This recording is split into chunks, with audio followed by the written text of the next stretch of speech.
এই মুহূর্তের যে খবর সামনে আসছে, ভার্চুয়ালি এই সভা করবেন প্রধানমন্ত্রী নরেন্দ্র মোদী। ইতিমধ্যে এই বৈঠকে স্থির হয়েছে এমনটাই, ভার্চুয়ালি বৈঠক করবেন প্রধানমন্ত্রী Narendra Modi. Audio video test চলছে এখন বর্তমানে। প্রধানমন্ত্রী নরেন্দ্র মোদী তাহিরপুরের জনসভায় যাবেন না, কিন্তু ভার্চুয়ালি এই সভা করবেন প্রধানমন্ত্রী নরেন্দ্র মোদী। আরো বিস্তারিত জানবো, বিশেষ প্রতিনিধি অঞ্জন রায় রয়েছেন ফোন লাইনে। অঞ্জন দা, কি জানতে পারা যাচ্ছে? জানা যাচ্ছে শেষ পর্যন্ত প্রধানমন্ত্রী ভাষণ দেবেন, কারণ এসপিজির টিম এই মুহূর্তে যেখানে অডিও ভিডিও অ্যারেঞ্জমেন্ট হয়েছে আজকে সবার জন্য সেই চত্বরে দাঁড়িয়ে আছে, তার লিঙ্ক নিয়ে তারা টেস্টিং শুরু করেছে এবং এই মুহূর্তে বোধহয় দমদম এয়ারপোর্টের সঙ্গে তারা ভার্চুয়ালি কানেক্ট করতে পেরেছে। ফলে এক্সপেক্টেড ভার্চুয়ালি বৈঠক ভাষণ দেবেন প্রধানমন্ত্রী, এমনটাই এক্সপেক্ট করা হচ্ছে।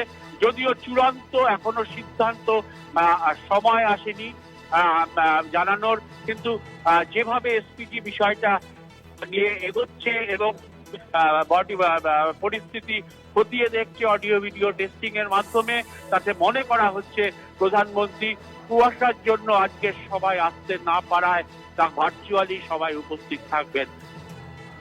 অঞ্জন, আরো একটা বিষয় জানতে চাইব। অবশ্যই প্রধানমন্ত্রী নরেন্দ্র মোদী সেই জনসভায় উপস্থিত থাকলে যেভাবে আমরা দেখেছি বিজেপি কর্মী সমর্থকরা যেখানে উপস্থিত হয়েছেন, তাদের উদ্দেশ্যেই ভার্চুয়াল জনসভা কতটা কাজ দেবে?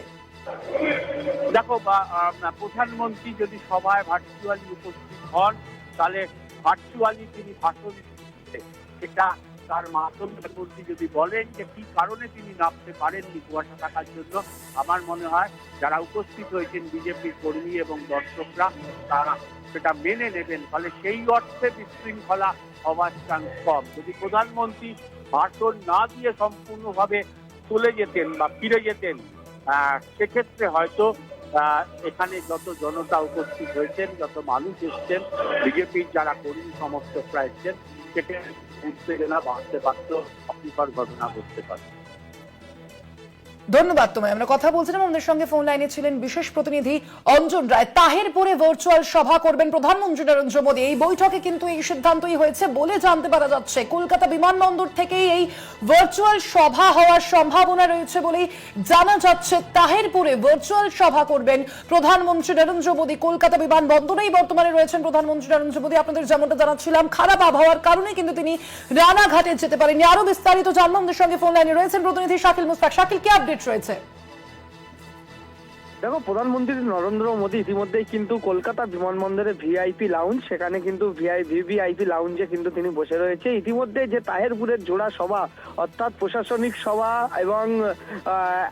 এবং জনসভা একটা ছিল, জোড়া সভা কিন্তু ইতিমধ্যেই কিন্তু তার ভার্চুয়ালি হবে এমনটাই কিন্তু জানা যাচ্ছে। মূলত সেই পরিস্থিতি কিন্তু কলকাতা বিমানবন্দরে শুরু হয়ে গেছে। ইতিমধ্যে কলকাতা বিমানবন্দরে কিন্তু ভার্চুয়ালি সবার যে সেট আপ কিন্তু ইতিমধ্যে রেডি করছে আধিকারিকরা। ইতিমধ্যে কিন্তু দফায় দফায় কিন্তু এই যে বাই রোড যাবে কিংবা ভার্চুয়াল সভা হবে, সেটাই কিন্তু দফায় দফায় কিন্তু উচ্চ পর্যায়ে কিন্তু আধিকারিকদের সঙ্গে কিন্তু এই বৈঠক করছিলেন প্রধানমন্ত্রীর সিকিউরিটি গার্ডরা। এবং ইতিমধ্যেই কিন্তু যেটা দেখা যাচ্ছে, কলকাতা বিমানবন্দরে কিন্তু ভার্চুয়ালি যে সভা হবে, সেই সভার কিন্তু যে ভার্চুয়ালি কাজে যে সেট আপ লাগে, সেই সব সেট আপ কিন্তু ইতিমধ্যেই কিন্তু একে একে চলে আসছে ইতিমধ্যে দেখা যাচ্ছে। এবং প্রধানমন্ত্রী নরেন্দ্র মোদী তিনি কিন্তু 10টা 11টা 15 নাগাদ তাহিরপুরের উদ্দেশ্যে কিন্তু রওনা দিয়েছিলেন। সেক্ষেত্রে আবহাওয়া খারাপ থাকার কারণে কিন্তু তিনি সেই হেলিকপ্টার কিন্তু আবার কলকাতা বিমানবন্দরে ফিরে আসে। ইতিমধ্যে ভিভিআইপি লাউঞ্জে কিন্তু প্রধানমন্ত্রী তিনি বসে আছেন। ইতিমধ্যে কলকাতা বিমানবন্দরে কিন্তু কড়া নিরাপত্তায় কিন্তু মুড়ে ফেলা হয়েছে সিকিউরিটি গার্ড দিয়ে। কলকাতা বিধাননগর পুলিশ কমিশনারের পুলিশ কিন্তু ইতিমধ্যেই কিন্তু তিনিও এসে গেছেন এখানে। ইতিমধ্যে যে সেট আপ লাগার দরকার, যে ভার্চুয়ালি সবার জন্য যে সেট আপ দরকার, সেই সেট আপ ইতিমধ্যে কিন্তু কলকাতা বিমানবন্দরে পৌঁছে গেছে। শাকিল, সড়ক পথে কেন প্রধানমন্ত্রী নরেন্দ্র মোদী সেখানে পৌঁছলেন না?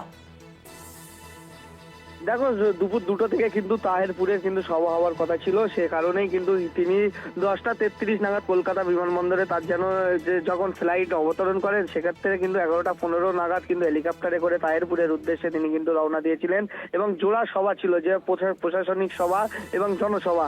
মূলত সে কারণে যে আবহাওয়ার যে খারাপ থাকার কারণে কিন্তু তিনি পৌঁছাতে পারেননি, সেখানে হেলিকপ্টার অবতরণ করেনি, ফিরে এসছে কলকাতা বিমানবন্দরে।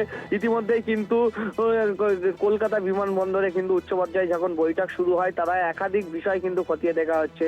প্রধানমন্ত্রীর কিন্তু একাধিক কর্মসূচি রয়েছে আজকে, সেই কারণে কিন্তু যে কলকাতা বিমানবন্দর থেকে যে রানাঘাট তাহেরপুর অনেকটাই কিন্তু এই ডিস্টেন্স, অনেকটাই রাস্তা, অনেক টাইম লেগে যাবে, সেই কারণে সময়ের জন্য কিন্তু এই ভার্চুয়ালি সভা বলে কিন্তু জানা যাচ্ছে। শাকিলের পরবর্তীতে আমরা জানি অসমেও তার কর্মসূচি রয়েছে এবং সেই কর্মসূচিতে যাওয়ার জন্য বা সেই কর্মসূচি যেন কোনোভাবে কাটছাট না করা হয়, সেই কারণেই কি ভার্চুয়াল বৈঠকের সিদ্ধান্ত?